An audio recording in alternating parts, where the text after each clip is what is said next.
All right, guys, we're gonna get ready to do the wax slip inlay test tiles. So first thing, we're gonna start with a nice piece of clay. You can squeeze it in your hands just to start the slab a little shorter. Using your rolling pin, you're gonna roll it out. These are skills you've used before. We've made tons of things out of slabs at this point. You wanna make sure that the slab you roll out is nice and smooth, so grab a rib, and you can smooth out all of that texture you may have gotten from a burlap board. You can use your hands also to give yourself a nice, clean canvas. Okay, so now we're going to start with our engobe. And remember, engobe is colored clay. It's like taking slip and adding some colors to it. So I'm going to use our CC 127. It's fern green. That's one of my favorites. I'm going to put it in a palette today for the demonstration, but you can use it right out of the jar. Remember, you get engobe out of the engobe cabinet. It says engobe on the side of it. Please make sure you do not grab a jar of glaze, because that would make this step not work correctly.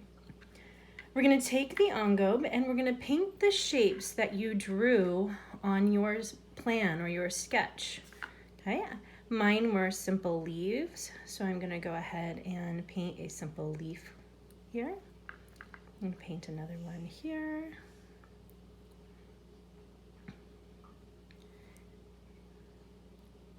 Just want to continue to encourage you to try and find shapes from nature. Steer clear of things like hearts and stars. We find that that lessens the quality of our overall project. Every time we paint on engobe, on any project, if it's wax slip inlay or if it's just painting something solid engobe or adding details, remember we paint one coat, we let it dry, and then we'll add the second coat on. Okay. For the sake of time, I'm gonna go ahead and paint on my second coat.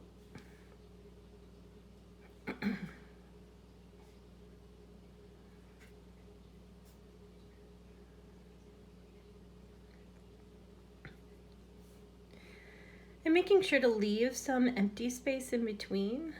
Right now it's gray, but remember as our when we fire our projects, clay turns bright white. So we're looking at our design is going to be a nice, beautiful grass green, fern green, with a contrast of that bright white where the clay is. Okay, so this is the end of the first step. We can't do anything with this until 1, the paint dries, and 2, it becomes a little bit more leather hard.